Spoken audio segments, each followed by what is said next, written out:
But that, I would say, so the Uncle Howdy video stuff, that's great. Bo being in Adam Pearce's office, amazing. That Incredible. was really eerie. That was what's crazy is that was the first time he's been on programming since I think pre-COVID. I would As Bo think maybe Dallas. as Bo Yeah. Dallas. Like he was Bo Dallas there, and the more I think about this, say him just being in the office, this is where my thoughts, bro. Okay. My thoughts go. He's in the office. All right, that could be anyone. Technically, if we're gonna think wrestling brain here, like that could be anybody because we don't know him as Uncle Howdy. You know what I mean? Yeah. Like we don't know. Like he's just Bo Dallas. Why is Bo Dallas in there? And then it's like, well, then again, the Wyatts don't have an entrance yet. They have no music. It's just the one piano note that on and on. Mhm. And we just get these crazy vignettes, which to be honest, that could be anything, like realistically. So we haven't got like, I mean, yeah.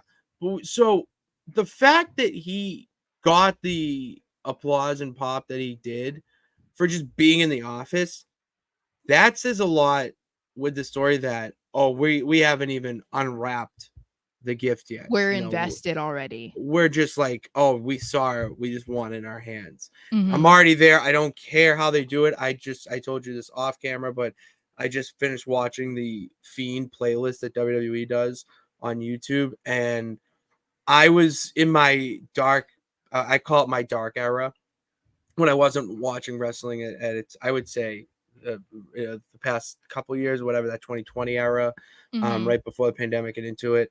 So, but that's when he thrived, Mhm. and a lot of the stuff I had a worry because I haven't seen it. I thought would be a little too childish, like, oh, it's just wrestling, like the boogeyman, he's eating worms. Like, no, this was spooky ass shit.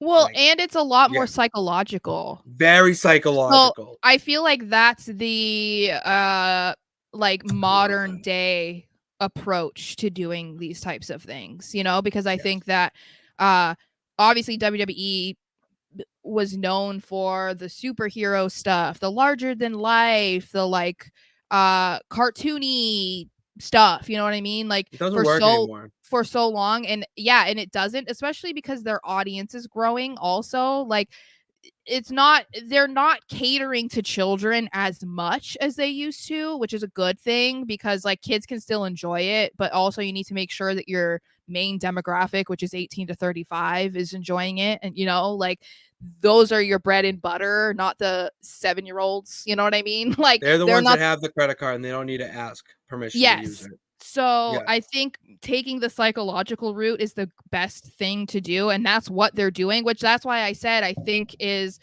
why there are um they're going about it obviously in similarly to the way that Bray was doing the Fiend, but a lot of what they're talking about and the struggles that they're having and stuff is similar to the Wyatt family. So I feel like it's like the Mhm. happy medium of using both of them. Because I think if they did just come in and try to approach it in the same way that the Fiend was, I don't think it would have worked. You know what I mean? No, There's no, a it's lot very more different. Yeah. there's a lot more relatability to someone who's vulnerable or in a dark place or uh any type of, you know, whatever you could say, psychological break or mental health issues, like anything that we could say that they're trying to portray the Wyatt Sicks or Bo Dallas specifically dealing with right now is a lot easier for people to identify with. So I think that Mhm. they're going about it the right way.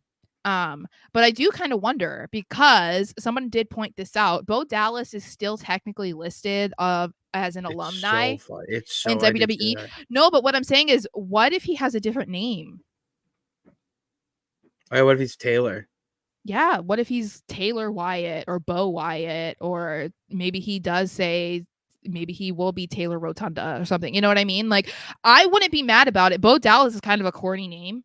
Yeah, So, and yeah, you can leave it in you can leave it in NXT. I and have I no don't, yeah, problem I doing don't think it that. would be a problem for anybody. Everybody knows who he is. Everybody Yeah. knows that's Bo Dallas. Everybody knows that's Bray Wyatt's brother. You know, like no one would care about him returning. Plus, they just did it with Sean Spears. You know what I mean? Like, Yeah, everyone knew he was Ty Dillinger. It's not like we're gonna pretend like we didn't everyone's know. chanting 10 at him. Like, Yeah. what are we doing? I feel like you can't have fool to wrestling, though. man. Like, you can't not, you know. So I would kind of be for that, because I think that that would also allow him to form a character himself, you know, and not have to kind of be like, oh yeah, this was what I used to do, but now I have to kind of like reinvent who Bo Dallas is. Like, it would be nice if he could just have like a new, fresh starting point with a new character that maybe it's a name he chose or whatever. You know what I'm saying? Yeah. I think that would be kind of cool.